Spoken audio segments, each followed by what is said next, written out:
This video will look at the American Dream in Mafia films. More specifically, it will analyze how the American Dream is shown in Scarface and The Godfather.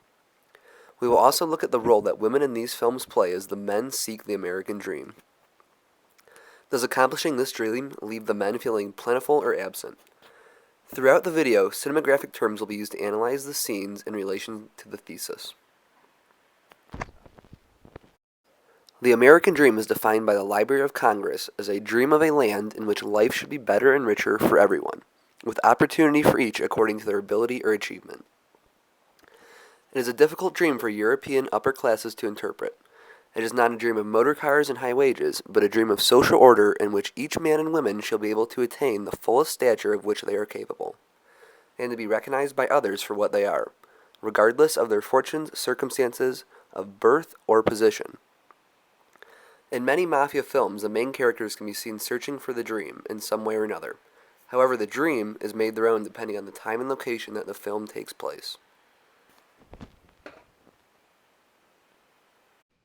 During the scene, we see Tony Montana watching TV in a bathtub surrounded by his wife, Elvira, and his friend Manny. While watching TV, Tony sees a news anchor reporting on the drug cartels and the idea of legalizing the trade in order to tax it. Tony knows who's in the way of his dream. This is kind of the narrative of this piece.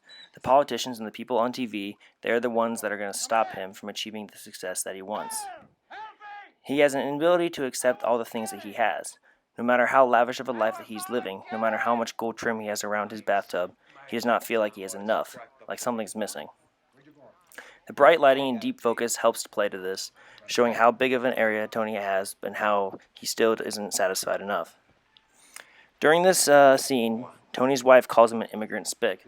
This plays on the American dream, the fact that Tony is still an immigrant and that he's still trying to live his American dream. Left with nothing but the TV, Tony realizes he's losing the people around him, but he's still left with his belongings. At the end, he even yells out, "I don't need nobody," but yet continues to mumble to himself with uncertainty. He's pushing away the people who he loves and the people that love him. Diegetic on-screen sound. There's no other sounds on the screen other than what's going on, and shows the importance of their issues. The final closing seconds of the scene, the camera pans away from Tony, showing how small and alone he actually is. Even though he's acquired so much wealth, and even though he's kind of succeeded in the American dream, he is still so lonely and by himself.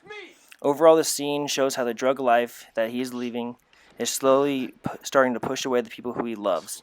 While Tony has accumulated wealth and achieved the American dream, he has not invested the emotional time needed into his relationship with his wife and his friend Manny, ultimately losing them both at the expense of his wealth. In this scene, we see Tony dining with his wife and Manny. Tony questions what it is that he has all around him, whether there's more to life or whether he's accomplished the dream. The dream is something that a large portion of immigrants work toward. In Tony's case, his dream is something that is unachievable. It has much to do with what he is constantly trying to get, or what he is constantly unable to attain. This can be seen when he desires to acquire Frank's wife. In this case, he was successful, but in many others he isn't. It is clear that Tony is questioning all that he has worked for based off the narrative of the story, but what is just as important is what is not being said. The scene utilizes a deep focus that shows shots of an elegant restaurant that any person would be thrilled to dine in. For Tony, this is still not enough. He wants his wife to be able to provide the kids love and affection that she's not willing to give him. In this case, Tony's woman is not able to give him the dream that he so desires, thus leaving him feel empty, as if the American dream is something that he cannot work toward and can no longer achieve. While the focus of this scene is deep and much past the clearness that we need to see, it's clear that the important part of the scene is taking place right in front of the viewer, at the dinner table.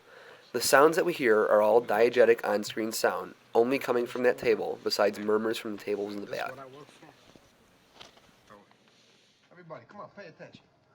This scene is the flashback family dinner scene in The Godfather Part 2 to celebrate Don Vito's birthday. John Paul Russo in our text Mafia Movies explains, quote, "The birthday is a ritual fulfillment, a reminder of aging, and a pressing awareness for the need for a successor," end quote. The arrangement of the dinner table in the scene is significant because it represents the hierarchy of the family and the absence clause.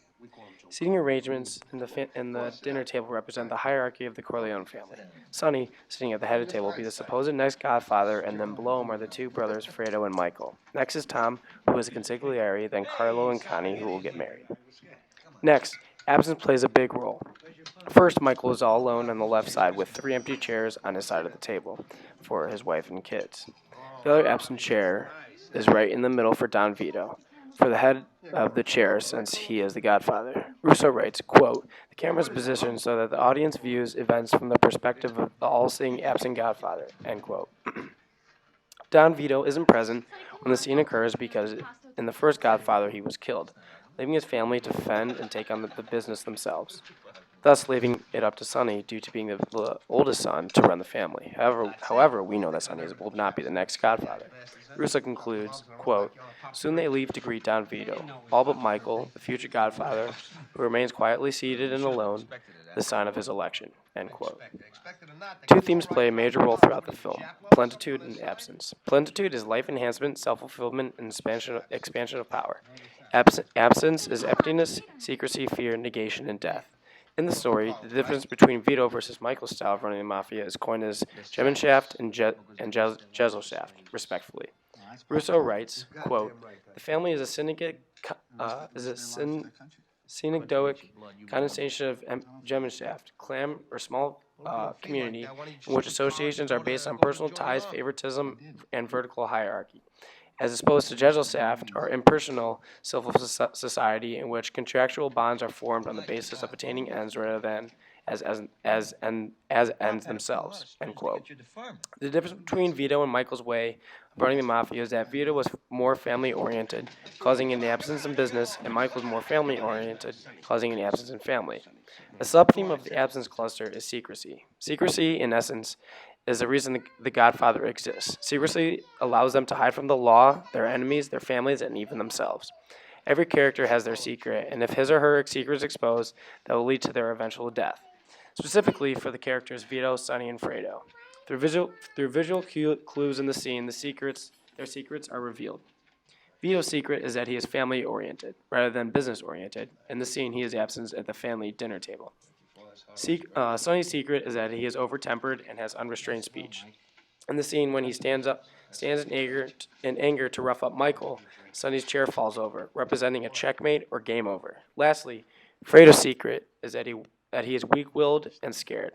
In the scene where he goes to shake Michael's hand to congratulate him, Sonny grabs his hand and pushes it away. Fredo reacts with a scared and sad look on his face as he rubs his wrist in pain. Russo explains, quote, "Since plenitude aims to eliminate desire, it depends upon a lack of or absence, a deeply felt sense of emptiness or dissatisfaction, which is the goal of desire to reverse or correct," end quote. Essentially, the film is a paradox. Plenitude is what is striven to achieve. However, when that specific plenitude is achieved, desire is terminated, therefore bringing upon absence. Plenitude and absence come hand in hand. Once something is achieved, another is lost. The very last scene of the film is of Michael in the future, transition from the two flashbacks. Russo beautifully writes, quote, "The camera cuts to Michael seated alone, now outside his lake house by the lake. The vastness and desolation of the landscape are the mocking symbols of a spiritual emptiness, as is the total silence. Because he wished to indicate that Michael was a lost soul, Coppola decided against any non-diegetic sound. Michael's hand covers his mouth and nose. Only his right eye and the deep wrinkles around it are clearly visible," writes John Hess. "It's the two eyes which gives us perspective, and Michael never had any." Pausing the quote, I would like to add that Michael is wearing his wedding ring and is positioned on the right side of the screen, but there's a lot of empty space in the rest of the screen, showing that even though he made it to the top, he has the absence and family in which he yearns to have. Resuming the quote, "Now that he is the godfather of godfathers, he knows the secret. He has become, in Coppola's words, a living corpse. This is why he was referred to the film as The Death of Michael Corleone. The ultimate absence, death in life," end quote. Throughout The Godfather and Scarface, it can be seen that the American dream plays an important role in determining the actions of the main characters. As the narrative plays out, there are clear actions that show the men trying to gain everything that is needed for their dreams to become a reality. A common factor that leaves these men feeling as if they have not achieved the dream are the women in their lives. Both Tony and Michael desire children to keep their legacies alive once they are gone. As their wives make this impossible by not providing children, we can see emptiness grow inside the men.